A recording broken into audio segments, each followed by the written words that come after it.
It's news time. Information is power. Be current. The news headline: Joe Igbokwe. When it is a crime to love Buhari, Nigeria and Igbo land, by Femi Adesina.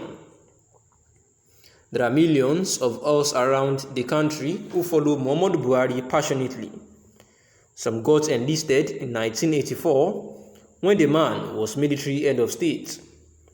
Others joined along the line as the principal was chairman of the Petroleum Trust Fund (PTF) in the General Sani Abacha years, or when he joined partisan politics in 2002, ran for president a year later. Also in 2007, 2011, and 2015, when he eventually coasted to power.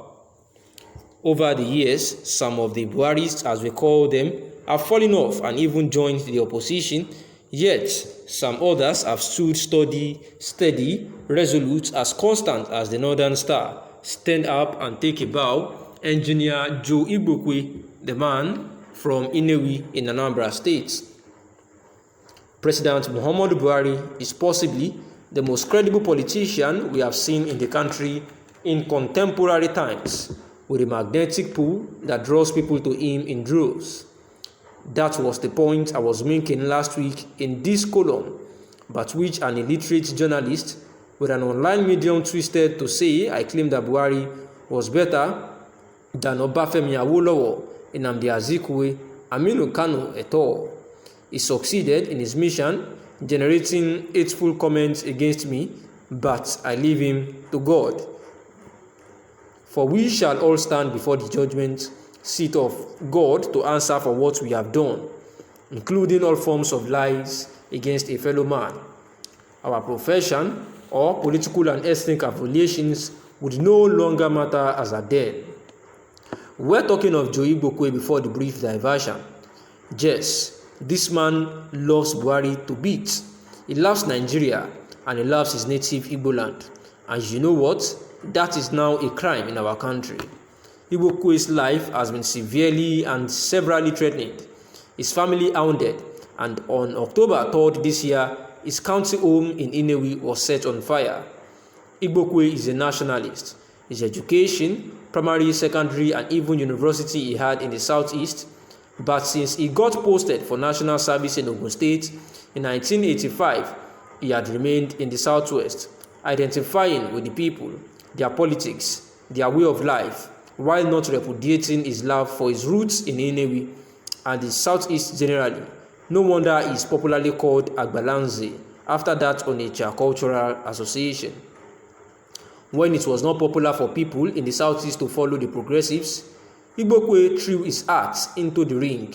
From Alliance for Democracy (AD) to Action Congress of Nigerians (ACN) to All Progressive Congress (APC, he stood to be counted. And if you count committed followers of Buhari today, the Agbalanze is in the number. If there is anything he needs to clarify about government or our principle, Igbokwe never hesitates to get in touch with him.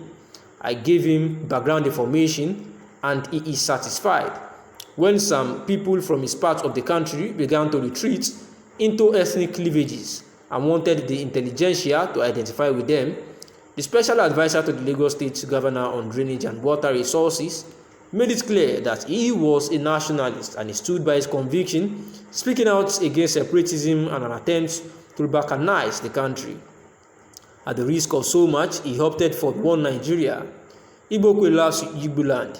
Yes, don't we all love where we come from? Shouldn't we? We should, we must. Because even be good Nigerians, you have to do so. When strange things began to happen in the southeast, people being decapitated, public buildings being torched, and security agencies being murdered in cold blood, Igbokwe stood practically against it. Mom was the word from majority of the leaders of the region, but Igbokwe, the man dies in him, who keeps quiet in the face of tyranny. He spoke out. He kept saying building bridges across the length and breadth of the country was the only way to go, particularly for Igbo Renaissance. He refused to join those who were retreating into ethnic cocoon and stood for nationalism. It is either Nigeria or nothing. The man earned my deep respect. He stood for what was right, fair, and just, for centripetal rather than centrifugal forces in the country.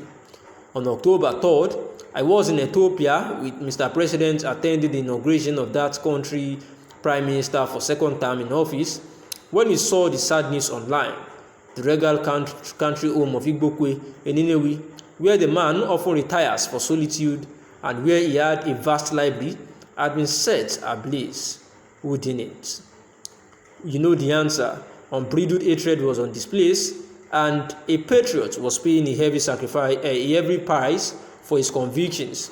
When that magnificent White House erupted in smoke and fire, it was innocence that was burning. Patriotism was aflame, and the love for motherland was ablaze. Thy glory, O Israel, is slain upon the high places. Gladly, no life was lost, because the attackers couldn't lay their hands on anyone. But great was the loss, and I sorrowed for my brother Joe and his wives. He calls her his crush, Dr. Grace. What happened is what evil speaking does to a country. The lies and hate peddled by evil hearts have germinated, grown, and brought forth evil fruits. You would expect a man who had been hounded, reviled, and attacked by arsonists to return bile for bile, hate for hate, threaten fire and brimstone. But not our Joe. What did he say? We paid the price for the good of Igbo land and Nigeria. By the grace of God, we will rescue Igbo land. It is my turn today. Tomorrow it may be the turn of another body. We must take Igbo land back from the killers and arsonists. I say a resounding amen to those prayers. We must take every part of the country from those who mean no good, concocting sorrows and tears and blood. It is Nigeria or nothing. In brotherhood we stand. No other option is acceptable, not even conceivable. Otherwise, we would all lose, cutting our nose to spite the face at the end of the day. And these were the words of Femi Adesina, appraising the sacrifice of Joe Igbokwe and his standpoint, remaining committed to nationalism in his words, saying that despite the fact that people have been joining to join them in the criticizing the Buhari-led administration, however, in addition to ensuring that Igbo land break up from Nigeria, that he has stood by his conviction and speaking out against separatism and an attempt to balkanize the country. And at the risk of so much, he has lost his home at Nnewi, which was set ablaze, and yet he still did not do anything but wish them well and also stood his ground that Nigeria must remain one. Thanks for listening.